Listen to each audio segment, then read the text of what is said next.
Yeah, thanks, Riaz. Let me know once you are able to see my screen. Yes, I can see your screen. Can be Okay. useful. Yeah, sure. So I'll just cover like 10 minutes of theory side of it, and we will go to more hands-on. So the topic is optimizing DL for efficiency, the role of quantization in sustainable computing. So why is this topic so relevant? So let us look at the why optimize your model. See, if you really look at in my 10 years of working in AI, see, I have worked with 20 million parameter models. And if you look at the million parameters here today, it is no more million here actually, it is billion. And today, very often we tend to work with 70 billion parameters, even though there are bigger ones like 500 billion and all.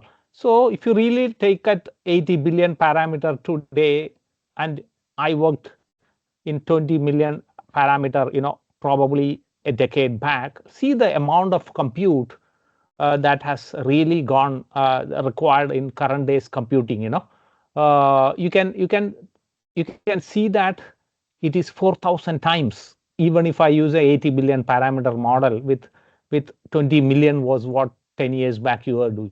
And this is big problem because we are burning a lot of compute. The question comes is, what can we do to optimize it?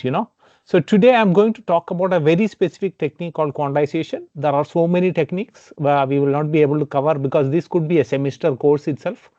Performance optimization could be a complete semester course by itself because of its complexity. So why optimize? Obviously, the model sizes are increasing, the amount of compute requirements are too high, and this type of models will not run on laptop based hardware and stuff. So we need to reduce the size of the model, and there are different techniques. Today we will use quantization as a technique. So why optimization? See, the goal of optimization for different companies differs. For some, they want to use higher throughput. So if you are developing a batch system, you are given a million videos and asked, find out how many times company logos appeared in that videos. Given 100 companies, see how many times the company logos appeared. That's a very huge scale doing that, where higher throughput is basically really required here. Normally batch oriented systems, analytic systems all fall into that. Lower latency, these are transactional systems where you need quick answers, chatbots and stuff. Cost reduction is a very common problem with every company, because your compute bills are very high, and you need to bring it down. Power reduction, these are very important in edge devices. See, mobile, when you are running a machine learning model or a deep learning model in your mobile, you can't consume a lot of battery power, because if you consume a lot of battery power, your device will not even stay for 5 to 8 hours. It just can burn your entire battery in 2 hours, per se. So quantization is a very important technique, especially when you deploy your models to that. Performance per watt. There are different measures why people want to optimize the models. uh, Here there are quite a few techniques. So today we are only going to, so I'm not going to cover any other technique here because each by itself requires different sessions. So today we talk about a technique called quantization. So quantization is basically about reducing the precisions. See, your models are consumed of weights. Deep learning models are consumed of weight. So when you say I have a llama to 7 billion parameter model, so it is basically 7 billion weights that are stored. So if you store the 7 billion weights in FP32, that means 4 bytes. You are talking 7 billion into 4 bytes, which is actually 28 GB of a single model size is 28 GB. If the same model is stored in int8, it is actually 7 GB. So there's a huge computational reduction, storage, memory, computational requirement when you quantize your models. There are many more techniques. We will not be covering them. And this is the overall stack. When you optimize any machine learning or deep learning model, you have to look at different aspects of the stack. So today, we will use Python, and we will cover little bit of profiling. So I have shown a thing called VTune. Why is profiling required? Because profiling is the is a mechanism by which you understand how your workload runs on your system. And today we will be talking about two, predominantly I'm using a model topology which is not listed here, but it's a computer vision topology for what is called zero shot classification. You can give an image and give a n number of categories. See, typical classification is that the number of classes are prefixed. So if you have trained on 5 classes, it basically designs on that. These type of models are very large models. They are trained on millions of images, so they can dynamically adjust to the class which you say. Just to give you an example, if you have given a class as shoe, and later on you decide I want to split the shoe into sports shoe versus formal shoe. So in which case you have dynamically split the class actually. So I'll be using a model like that. And framework wise, we'll be looking at two frameworks. We'll be use PyTorch and then a framework called OpenVINO, which is specifically Intel related. Any OpenVINO was developed by Intel and it is specifically designed for Intel hardwares. I'm going to skip all these things. We will be looking at the precisions today and we'll be deploying into different a couple of hardwares. I don't have access to all of them, but at least few of them we will try. So this will take us to the stuff, and then profiling. I will go through this actually. So this is a when I run a workload, this is a profiling output of a workload. So it says that workload ran for 720 hours. It consumed approximate physical core utilization was 90% and vectorization. So we'll go through this report. What I wanted to communicate here is this report is very, very important because it gives you a lot of information about your workload. So here, if you look at that, it shows you physical core utilization. So it tells you how many cores are actively utilized when your system is running. And NUMA, this is a big problem when you have multi-socket systems.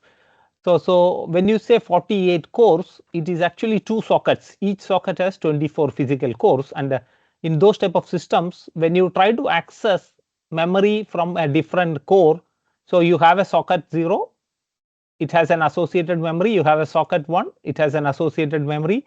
If you try to cross across socket 0 trying to read socket 1 memory or socket 1 trying to read socket 0 memory, you get into what is called non-uniform memory access. Then it talks about vectorizations. So SP stands for single precision operations, double precision operations. Non-FP is integer based computations, and the memory footprints there. What I want to quickly run through is a workload. So this is one which I had done some time back. So I did an experiment with 20 trials. There are 3 epochs per trial actually. So we are running effectively 60 times, and I gave a concurrency of 1. I got 801.99 seconds. Now, if you look at, I was underutilizing the hardware 62.2, which was not good. So what I did is I changed the concurrency to go into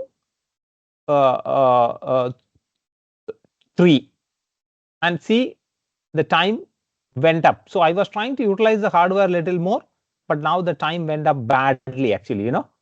And 4 it will go bad. So actually in this case, I think I have missed the slide here. The optimal was 2. There is somewhere probably I missed a slide here. If you look at the 2, it will come down below 801 actually. So it was around 500 if I remember correctly. Then 3, we assumed that it will further come down. No, it has degraded. So you are basically causing more damage to the system per se actually. So and you can see here that your average bandwidth, because of 3 concurrent workloads running on your system, your average bandwidth came down a lot actually. Look at the previous one, it was at 12 GB per second. Now if you look at this, it was 3.1 GB per second. I think I missed that slide when I copied, but that's okay. I hope you got the message. See, there is an optimal usage of hardware. Beyond that optimal usage, you should not underutilize the hardware. You should not overutilize the hardware. There is an optimal usage of the hardware, which basically is important. So we will profile this. So this is so now I'm going to stop the presentation. We are directly going into that. I'm connected to a server, but it doesn't matter, So first thing is, let us look at the, as I said, I am using a Hugging Face model. So let me see if I can show you the model per se.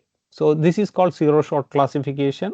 So okay, so you can see this here. It's a clip model, OpenAI clip model actually.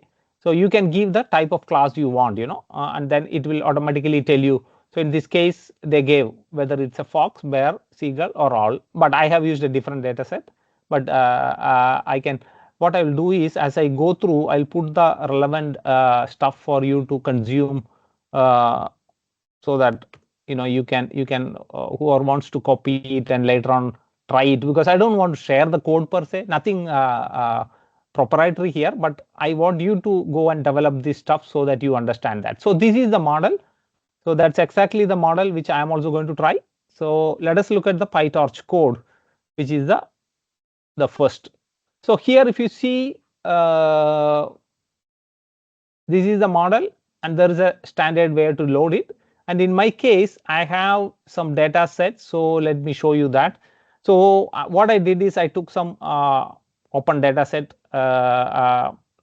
which has I think 6 classes. So there are buildings, forest, glacier, mountain, sea, street. You can use for anything. It doesn't matter actually. But so if I were to do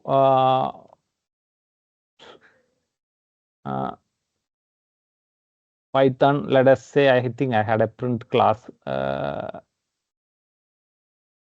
Oh, probably I did not have it. That's okay. I think probably I was in 2 weeks. So let me just see it here. Python. Yeah. So it has. Yeah. So if you look at here, there are around 3,000 images. I have divided into different folders. So what we will do for time purpose, we will only use 50 image per class. So typically we will do 300 images. So here I have a subfolder called inference, which has 6 subfolders for each class, and then each of them has 50 images. So that is what it is.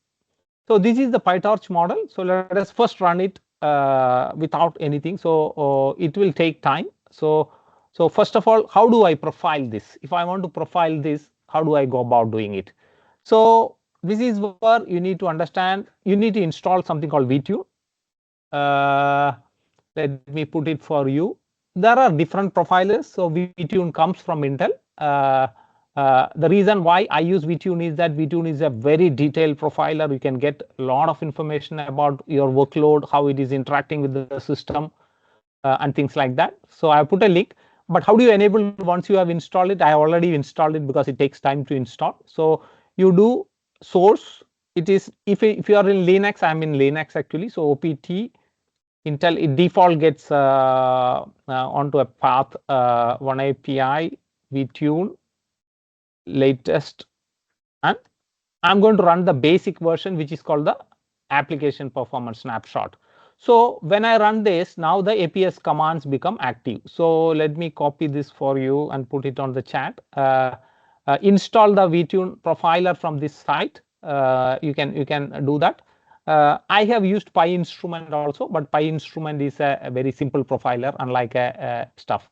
So now once I have done this, how do I invoke my Python script along with the profiler? So I do APS, which is the command for if I type in APS, so you can say it will give you the help window. So we will do APS -r, which is what is the directory where the temporary stuffs are stored. So VTune. Now my Python command, and I say I want to run the PyTorch _ inference script, .py script.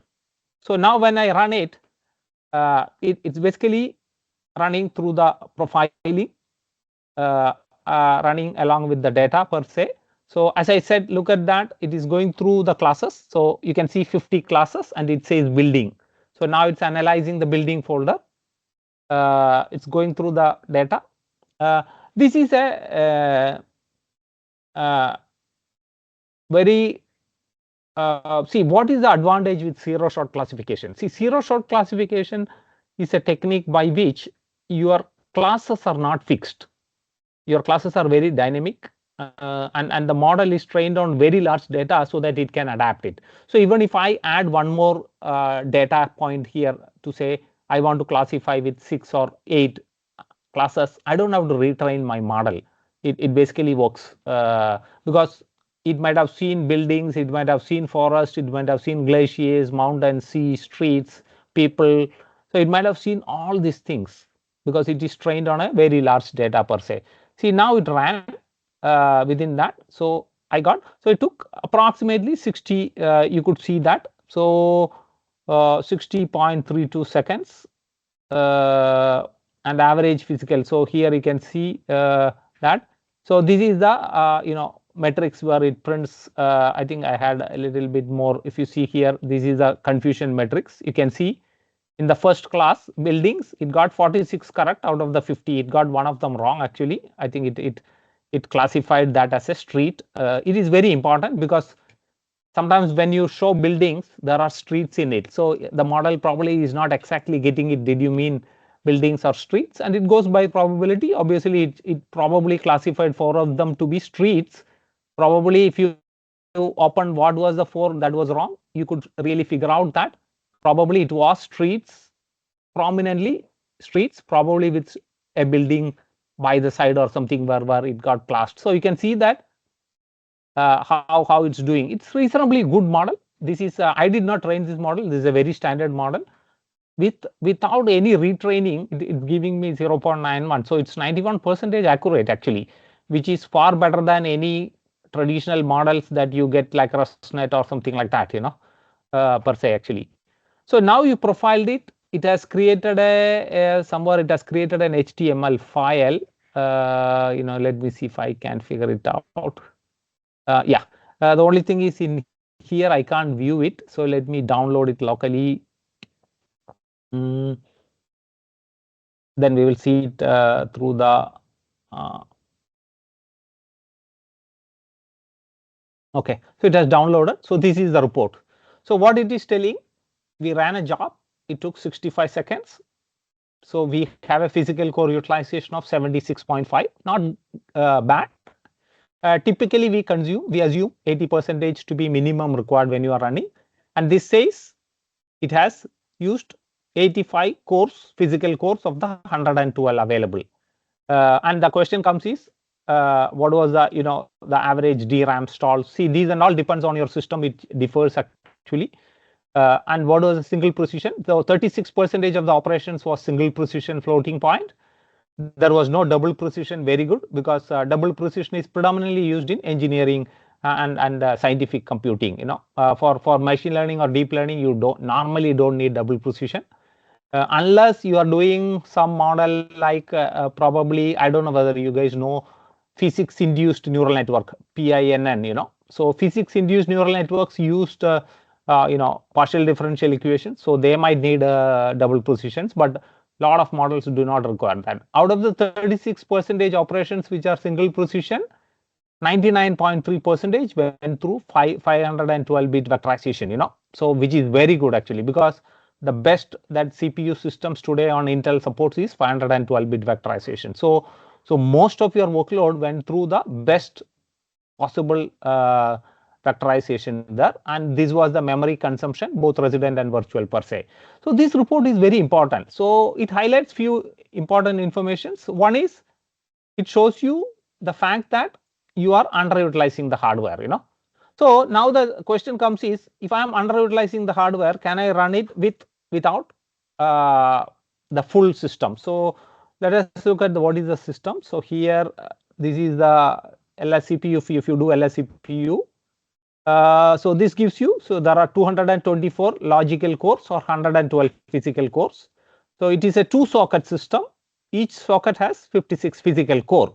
So that is why 2 into 56 you get 112, and it is hyper-threaded.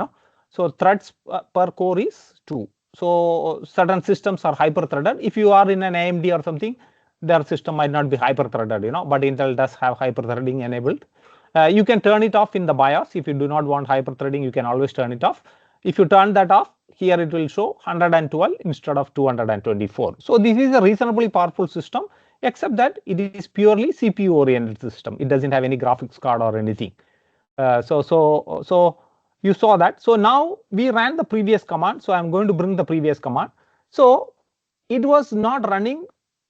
When it was running, it was not utilizing whole core. So now I want to limit this into one socket. So we had a 2-socket system. How do I do? So in Linux, you can do numactl minus n0. So I'm saying I want the socket 0 to be used and memory associated to that 0. So if you do this, now the same script is going to run, but it is not going to use 2 sockets in your system. Rather, it's going to use 1 socket actually. You can limit it to core also. See, I don't want 56 cores in the single socket. I want only 28 cores to be used, in which case you give minus C, which is the minus C stands for the minus N stands for the node. So I am saying that I want node 0, which is the socket 0. If I say minus C command with 0-27, I am saying that I want 0 to 27 physical core, which is actually the 28 cores. So now if I were to run that, the workload is running now on the partial system. It is not running on the full system.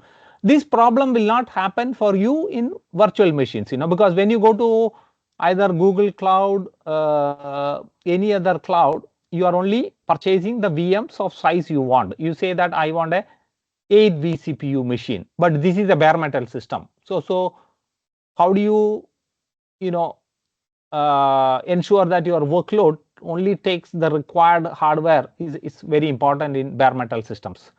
Because sometimes what happens is, after a certain time, how much core you throw, your workload will not be able to take advantage of it. The only way then you can take advantage is to run 2 workloads like this. Instead of running 1 Python script, I can run 2 Python scripts on concurrent. I will show you that also as time permits. But nevertheless, this is the so now it ran. It just takes some time. Yeah, that's why I've reduced it to 300. Even with 300, it takes time.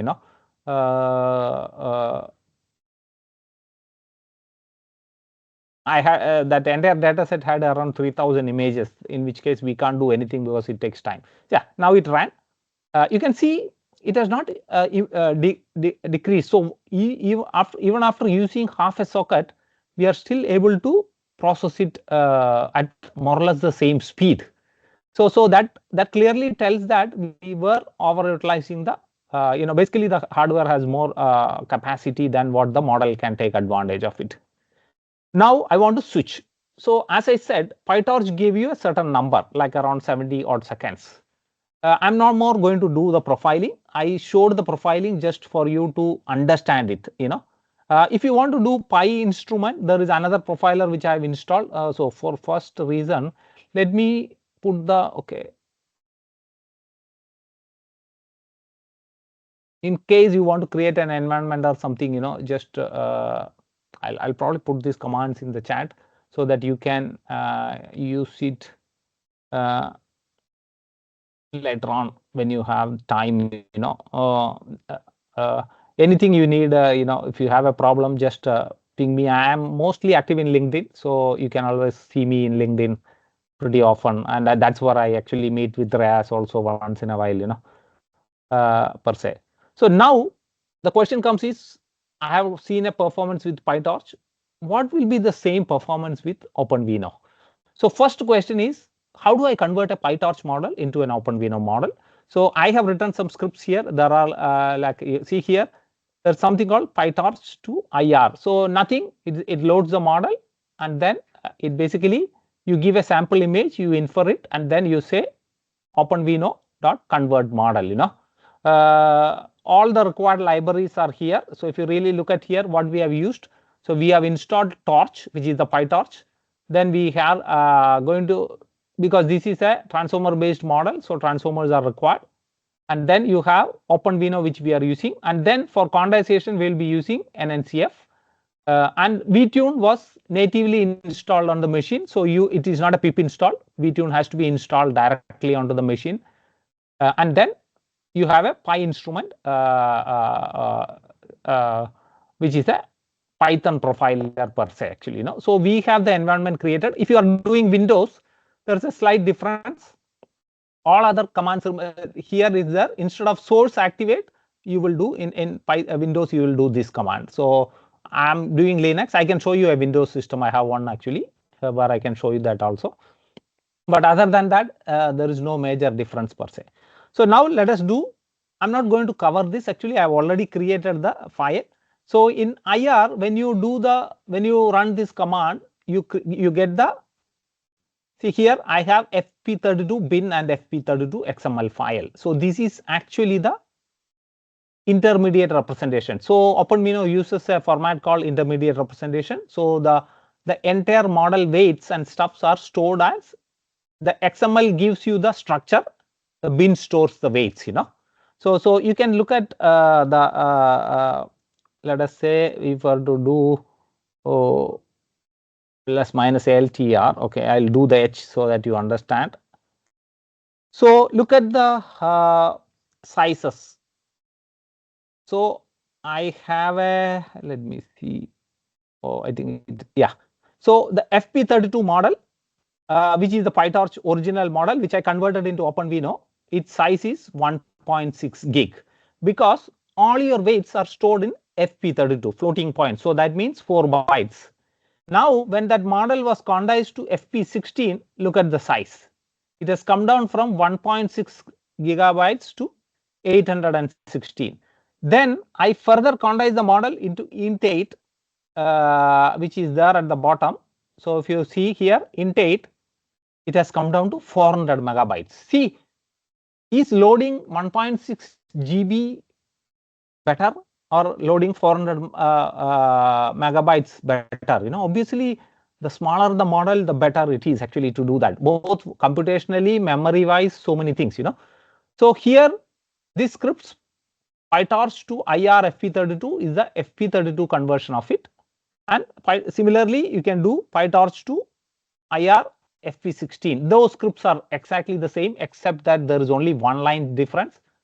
So compress to FP16 is there. If you do false, you get FP32 model. If you do stuff, this one, you don't have to worry. You just search for it, or I can show you a notebook also, which you can use it to do that. So I have modeled this around. Okay, Hugging Face, Kaggle. Okay, this is the data set where I downloaded. So I'll put that in the chat. I think I have not got the other link, but I'll put it now itself so that we get it. So if you want to take a look at it, so let us do one thing quickly. We'll do a search. So this is the zero shot classification from the Hugging Face. So give me a minute. So OpenVINO zero shot classification. Yep, this is the notebook. So you can take, I have modeled my code around this notebook only. So you can do it. So that tells you how to convert the model and stuff like that. So let me put it for you there. So now you understand. So we converted an FP32 model into FP16 and then into int8. And actually we can do int4 quantization also if needed. Per se, I think my light has gone. Light has gone off, I think. Yeah. Yeah. So you can see the model size has come down a lot. When you profile it, you can see that explicitly on the computational cost also. So now let us quickly run the same thing. I have a Python script very similar to how I have a PyTorch script. I have a Python script. I'm not going to profile for simplicity. So let us say Python ov_inference.py. So see, earlier it was taking around 70 odd plus seconds actually. See how fast it is running. It's the same thing which it is running actually. So it's not changing anything. We will do both of them so that you understand. So by switching a framework on the same precision, FP32, both are PyTorch also ran on FP32. This also is running on FP32. Why is it running much faster compared to the other one? See, this is where you have to understand. See, it took 27 odd seconds for 300 images actually. So earlier when we can do the Python PyTorch 1 actually. So because you need to understand the, so let us store this thing, let us store the confusion matrix before it goes down. So this is the OpenVINO side of it. So we'll put it into the notepad so that we have it available when we need it, Okay. So this is the OpenVINO. So now let us quickly do the PyTorch also, because we did it with the profiler. See, whenever you use profiler, there is a little bit overhead the profiler has actually. So I want to avoid the profiler overhead. So it will be, I'm assuming it will be close to 50 seconds or something like that, But nevertheless, even if it is 55 seconds, it has come down to 27.78 seconds, much better than the previous, So here you have to understand, in this case, we are using in both cases FP32 models. So theoretically, what you are seeing is the superiority of the framework, because OpenVINO is a pure inference framework and specifically developed for Intel hardware, per se. So now let us look at this stuff. So it's going through quickly. Okay, see, it took 51 points, little bit higher than that. So obviously the question comes is, am I getting this performance at the cost of accuracy? That we'll have to evaluate. So let us see. So I'll put PyTorch at the top. Okay, so here 51 seconds versus for the same 300 images, it is 27.7. So what we have achieved from top to the bottom here is just the performance improvement from a framework. We have not even gone into the quantized model. So now let us run the same thing through the FP16 to see whether there is any improvement. There is a type called bfloat16. I don't know whether you know that. bfloat16 is also a 2-byte, just like FP16, except that the Mandisa and the exponent differs between both actually.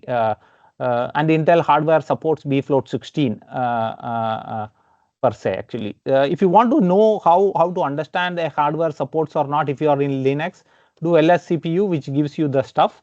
What you do is go back to the instructions. So there are something called flags here, So if you see flag here, it will tell you this supports AVX 512, and then it has a VNNI capability. And if you see here, see FP16 it supports, the hardware supports AMX bfloat16. So what this is telling you is what are the capabilities your hardware has, At times, if you know this, you can take advantage of it per se actually. So I just wanted to let you know how to understand these type of things.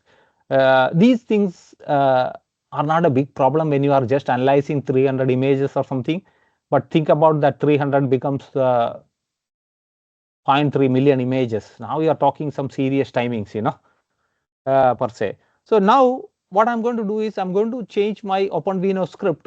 Now instead of using, see, I have used the FP32 clip model here. So I'm just going to swap between the FP32 to FP16, which I generated, to see whether there is any improvement. I have not changed any other code. What we switched is from the FP32 to FP16. So now we are from the 4-byte to we are getting into the 2-byte side of it. So now let us say Python ov underscore inference.py. I'm just going to run that again. So whether we'll get a major improvement or not. See, not always you will get improvement, but there are many cases where you will get improvement, a lot.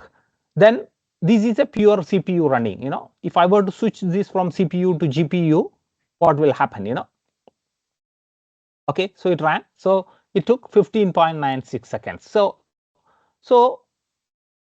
don't think that FP32 to FP16 is 2, so I should get 2x improvement. No, it doesn't work like that. Sometimes you don't get 2x improvement. Sometimes even your model can degrade also. That depends on the model to model actually.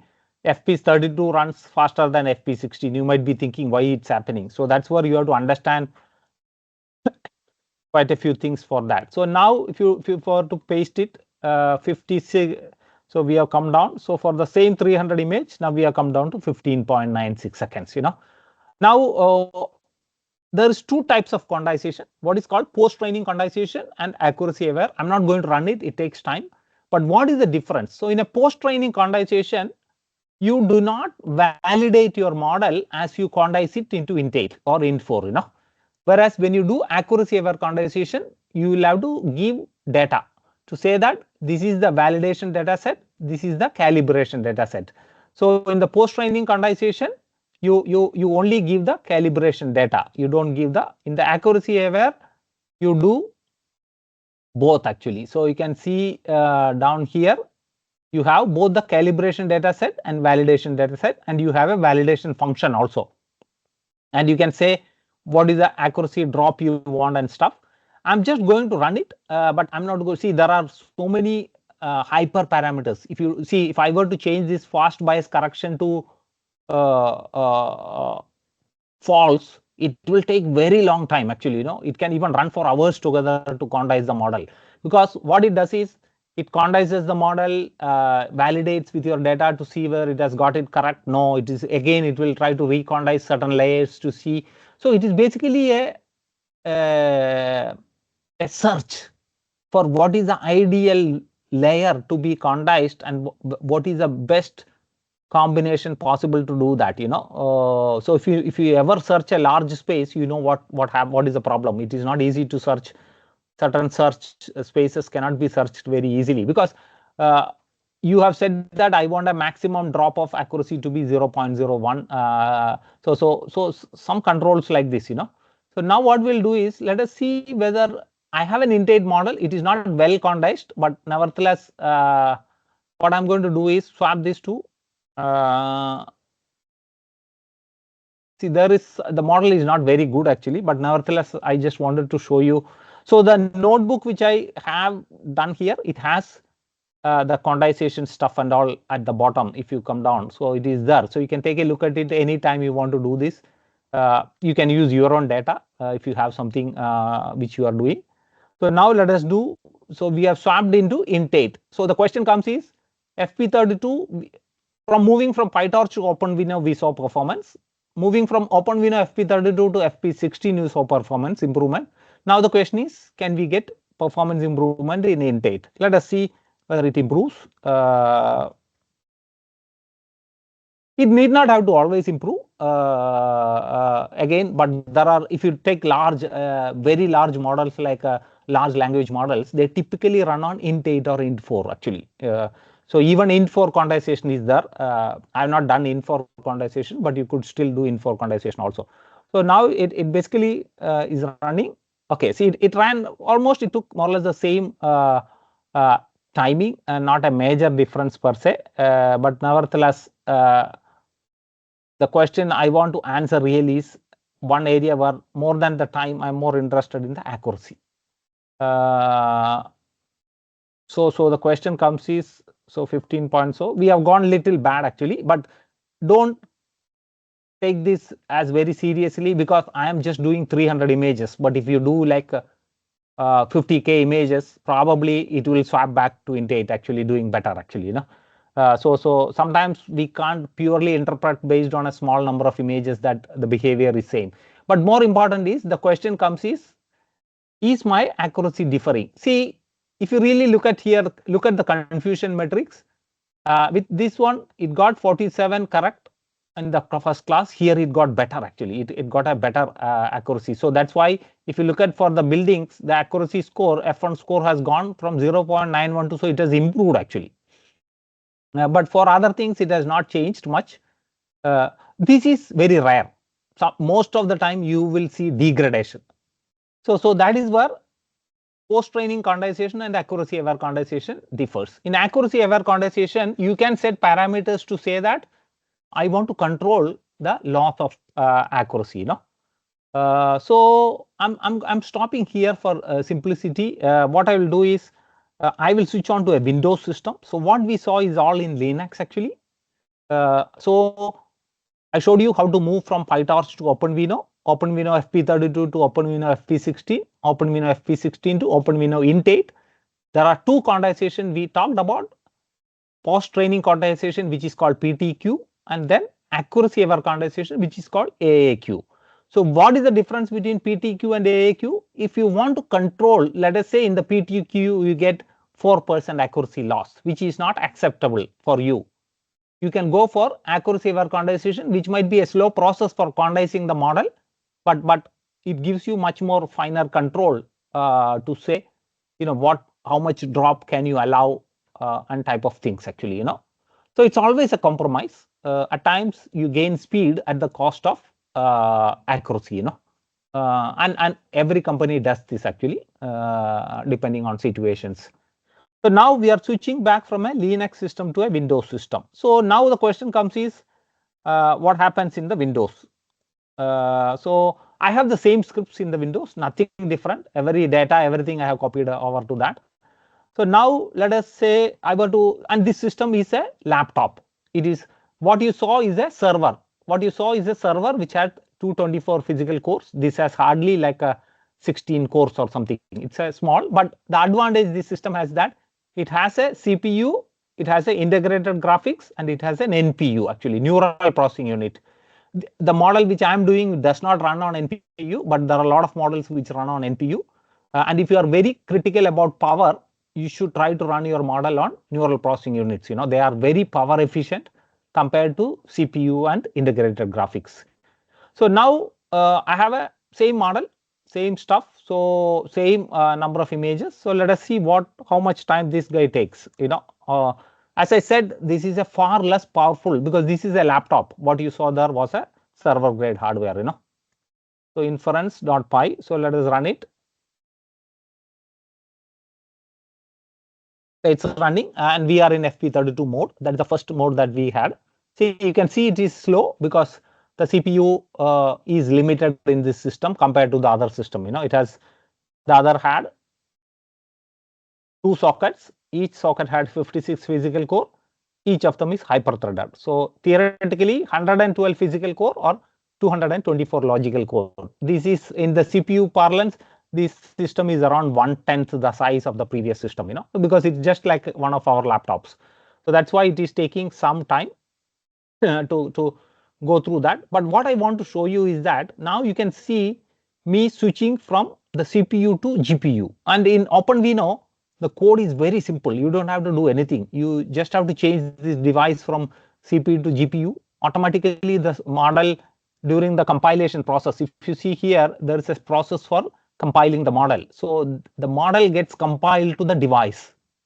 So that it is very efficient in that device. If you do not give this, default will be CPU. See, now it's taking longer time because of the fact that it is running on a system which is far less compute intensive, per se. So I think I want to be very critical of time. We are almost 45 minutes into that. I will take another 5 more minutes and then stop for any questions. I quickly want to show this. I will not be able to run on the NPU because I have some problem with this model getting run on NPU. But if you have a laptop which has NPU, so if you take Intel's Meteor Lake or Intel's Lunar Lake based systems, which are the 15th gen or the Intel Ultra core systems, they have NPU coming now into picture, So I'm running one of the system in the cloud actually, per se. See here, you can critically see it is taking much longer time because of the less number of cores in the CPU system, Let it finish. What I want to show you is what happens if I were to switch this same FP32 model from CPU to GPU. And actually I can switch NPU also. This model doesn't work, but there are many models which works on NPU actually, and you should prefer NPU if your model works for the fact that probably NPU gives the best performance actually. So if you're running it on a laptop for let us say 20 hours, 20 hours on NPU and 20 hours on GPU and 20 hours on CPU gives you completely different power consumption. NPU will be the best, CPU will be probably the next best, and GPU will be the most power hungry, Okay, so it did. I don't think it has much impacted the accuracy. So it is still the old confusion matrix. But what you can see here is the timing has gone pretty bad, because which is acceptable because you are moved from a server grade hardware to a local hardware, So you can see that the same, what was the case? So we ran on the CPU. This is the same guy actually. So here, so you can see from 28 seconds. This was the PyTorch stuff, I think. Okay. Oh, I did the OV. Oh, so this was OpenVINO, correct. PyTorch will take more time actually. I don't want to run it now. Now the question is, I'm going to swap to. I'm going to tell that I don't want my model to run on a CPU. I want to run it on a graphics, which is the integrated graphics. See, this is not like a discrete graphics card. There is no separate card. It is all within the same board. Discrete graphics cards are available. Intel also has many discrete graphics cards. So if you have heard of Intel Battle Image, which was recently released, it is a discrete graphics card, but this does not have that. So let us run it now. So now I swapped it. See, there is a slight time which takes for the model compilation, but after which it is done. See the speed. Just swapping. So it is very fast. It is absolutely fast actually, and this is not a discrete graphics. Discrete graphics will be faster than this actually. This is an integrated graphics, and NPU also will do that, and you can measure whether the accuracy has gone bad or not here. But I'm not going to go through this. But nevertheless, what I want to see with a simple graphics card, it could even beat the server. What was the best that we could achieve? We could achieve around 27. I think I think we could achieve around 14 or this one. So yeah, pretty close to that stuff. We are getting stuff, So very important actually. So we were able to bring it down to 14.64 seconds of 300 images per se. I'm not going to run it NPU here, but theoretically NPU will be. Sometimes I've seen it run faster depending on the model, and more important is it will consume less power. So Riaz, do you want to go for 5 more minutes, or shall we stop here and have the question? So I wanted to show you the quantization aspect, use of the framework like OpenVINO on Intel hardware, and the goodness. Maybe you can show that part. Maybe if anyone have any questions, please enter here. So while Mr. Rajeev will, maybe you can take 2-3 minutes, no problem. Sure. So I will quickly switch on to my Linux. See, I had something done here. I had some scripts developed just for this purpose, experiments. So let us do OpenVINO. We'll do quickly because since we don't have time, I'll go for. See, one thing we understood is that OpenVINO was actually underutilizing the hardware. Both cases, So what I have done is I have a generator script here, which is basically this is same thing. So if I were to run one, I already show you I was running one. Now the question is, if I were to run two, what will happen? So we will do. So that means it is two work. Earlier when I was doing command line, I was doing one workload, Python script and the Python file. But here I'm going to generate the script for doing that in the behind the scene. So you can take a look at the run script here. So if you look at that, there are two things that are being submitted here actually, So instead of one, we are submitting two of them to run on that. So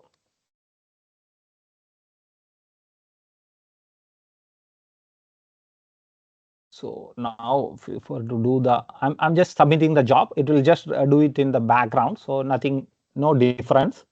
You can see. See, once you submit it, it exits the shell. So now you can use htop to see that.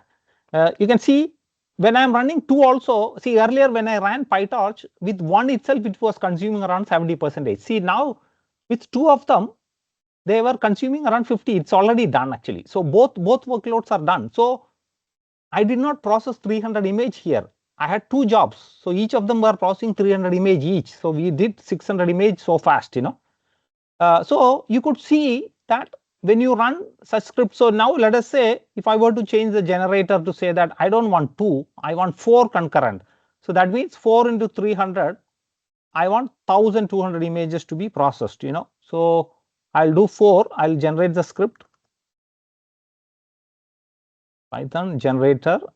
Okay, so now if I look at the run script. I have two scripts, run 2 and run 4. So run 4 is, if you see, there are 4 jobs being submitted in the background, So now, one thing I can do is I can change the experiment to, earlier we did 1. Let us give the name as 2 now. So it's basically, it's done to ensure that, okay, so I'll do screen minus s run, then I'll do run 4. So now we are running 4 of them.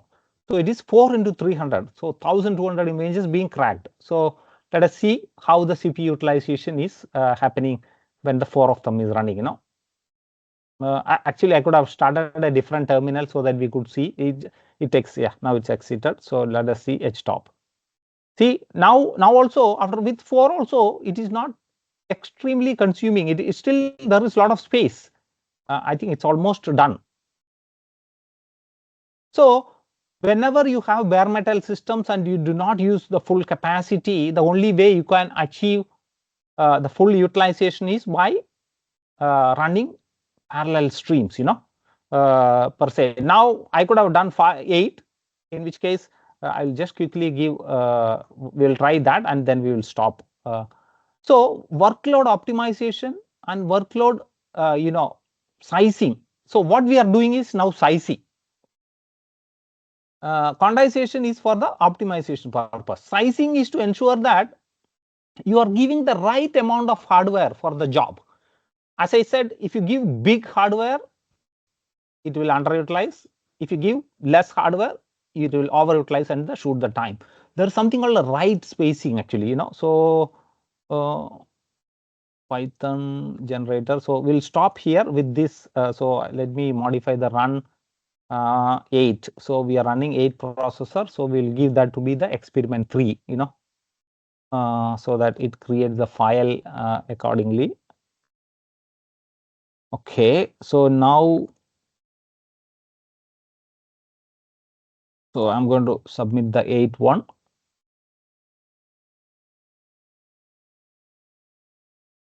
It's submitted. So the question comes is, with PyTorch, I will not be able to even run 2. 2 itself will consume. So you can see how certain frameworks actually utilizes the hardware very effectively, See here, it's still not touching it still says it has not reached the higher levels, So there is still some room for improvement, I think. Yeah, I will stop here. I hope I was able to show you what is possible in the field of, sizing, quantization. How do we use a profiler to understand the workload and its behavior, and then basically, adjust to that. And in quantization, we talked about the post-training quantization and the accuracy-aware quantization per se. And I've shared you some of the scripts and stuff which you can take a look into it. I'm not going to share you the script because I want you to try it on your own data. You don't have to use this model. You can use any model. Concept remains the same. There are many examples in the OpenVINO actually. Yeah, I will stop here. Let me know, if you have any questions,